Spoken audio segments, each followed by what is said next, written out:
Hola, ¿qué tal compañeros? Mi nombre es Diego Hernández Ramos y junto a mi compañera Gómez Nava, Norma Itzel del taller de diseño urbano estaremos hablando sobre el tema de usos de suelo. Como introducción, entenderemos que el crecimiento de las zonas urbanas, como hoy las conocemos, en sus primeras etapas se desarrollaron mediante una irregularidad, lo cual trajo un desorden en los usos de suelo. Sin embargo, con el proceso de regularización, el Estado ha implementado normas que nos han ayudado a diseñar los elementos de la estructura urbana. Como conocemos son dos, lo que serían las vialidades y el uso de suelo. Una vez entendido esto, pasaremos a definir lo que es el uso de suelo.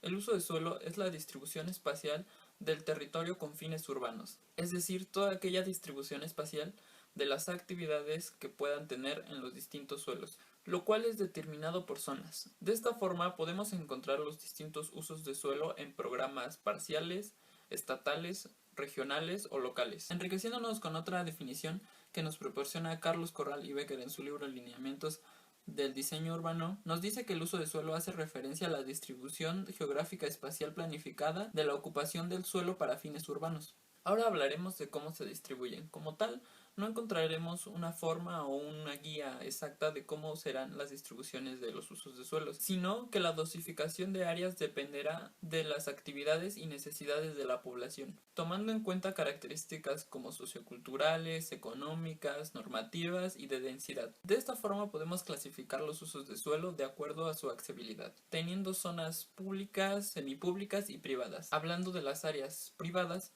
serán las áreas en las que únicamente pueda acceder el propietario, teniendo como ejemplo las zonas habitacionales multifamiliares, unifamiliares o colectivas, la industria y el comercio. En cuanto a las áreas semipúblicas, son las que no solo tiene acceso el propietario, sino que dependiendo de sus actividades puede verse involucrado otro tipo de población externa pero con un control de ingreso, teniendo como zonas hospitalarias o de educación. Por último, teniendo las áreas públicas, son aquellas en las que cualquier persona puede acceder, teniendo por ejemplo terminales de transporte, seguridad, vialidades o parques. Otra forma de clasificar los usos de suelo será de acuerdo a su propiedad, teniendo pública, privada y ejidal. Dentro de esta clasificación, las áreas públicas corresponderán a todos los espacios que no pertenezcan a un particular. Como ya decíamos, serán de uso comunitario. Por el contrario, tenemos la propiedad privada, la cual, a diferencia de la pública, será que ésta sí tendrá un propietario particular, mientras que en la ejidal serán todos los terrenos o suelos que serán propiedad del Estado o de los municipios. De esta forma, y habiendo entendido las clasificaciones principales, pasaremos a que también este concepto de uso de suelo será usado para los fines o la distribución de los usos de suelo urbanos, donde se desarrollarán actividades específicas, teniendo distintos usos de suelo, como habitacional, civil comercial, industrial, administrativo, recreativo, etc. Todas estas áreas que ya platicamos son las que conforman una comunidad. Sin embargo, ninguna será igual entre otra, ya que cada una tiene necesidades y actividades diferentes, por lo cual no existe una receta o una guía oficial en la cual nos marque estrictamente cuál será la distribución de estos usos de suelo. Otro factor que define el uso del suelo son los principios de calidad, los cuales se definen como principio de integración o separación y principio de distancia. El principio de integración o separación establece los usos de actividades que son o no compatibles, es decir, actividades que se puedan o no realizar en un determinado lugar. Un ejemplo de esto es tomando como base el uso habitacional, en el que podemos decir que es compatible con zonas verdes, centros deportivos, servicios de salud, entre otros. Se puede decir que no son compatibles con industrias pesadas o contaminantes, centros de negocios, terminales de transporte, etc. El principio de distancia establece la proximidad o lejanía entre las zonas o usos. Densidad habitacional. Se requiere especificar la intensidad del uso para cada ciudad, lo cual se puede obtener mediante criterio en densidad de población, en la cual existen dos medidas básicas de densidad, densidad bruta y densidad neta. La densidad bruta es la relación entre el número total de residentes de un poblamiento y su área, lo que es igual al número de habitantes entre el número de hectáreas. Densidad neta expresa la relación del número de residentes entre el área del uso del suelo, exclusivamente habitacional, lo que es igual al número de habitantes entre área habitacional.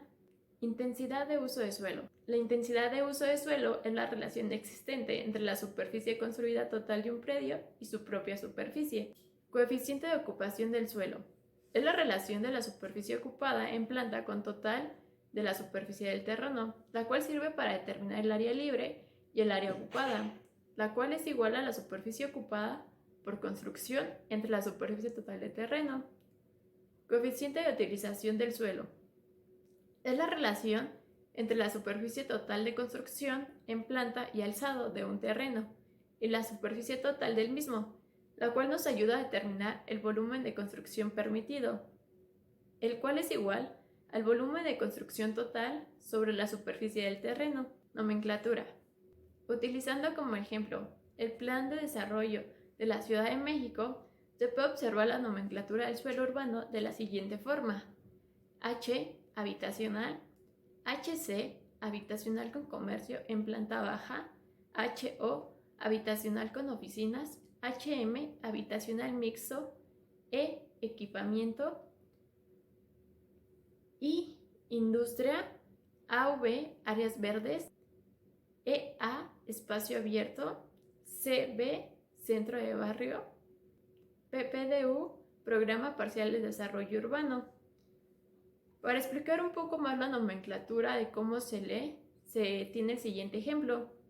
H es el uso del suelo, 3 es el número de niveles, 50 es el porcentaje de área libre y B es la densidad. Como ejemplo, se utilizará el Plan Municipal de Tultitlán. Como se puede ver, se tiene el uso de color y nomenclatura para diferenciar el uso del suelo, así como sus límites. De igual forma, se puede observar que la nomenclatura es similar a la de la Ciudad de México. A diferencia de la Ciudad de México, el Plan Municipal del Estado va de la mano con la tabla de clasificación de uso de suelos y normas de ocupación, que incluye factores de densidad, medidas mínimas de lotes y alturas máximas, entre otras, siendo las tablas un poco más específicas y desglosadas. Por último, se mencionará cómo se obtuvo el plano de usos de suelo de la Alcaldía de Coyoacán de la Ciudad de México y del municipio de Tultitlán del Estado de México. Comenzando con el plano de uso de suelo de Coyoacán, este se obtuvo de la siguiente forma. Se realizó la búsqueda con el nombre de Programas Delegacionales de Desarrollo Urbano y se ingresó a la página de Sedubi. Estando en la página de Sedubi, solo se seleccionó la alcaldía en la que pensábamos trabajar y se descargó el plano de divulgación, que es donde se encuentran los usos de suelo. Para encontrar el plano de uso de suelo de Tultitlán, se realizó la búsqueda con el nombre de uso de suelo y estructura vial Tultitlán. Y enseguida apareció el plano de uso de suelo del municipio. Eso fue todo de nuestra parte y espero haya sido comprensible para ustedes. Gracias.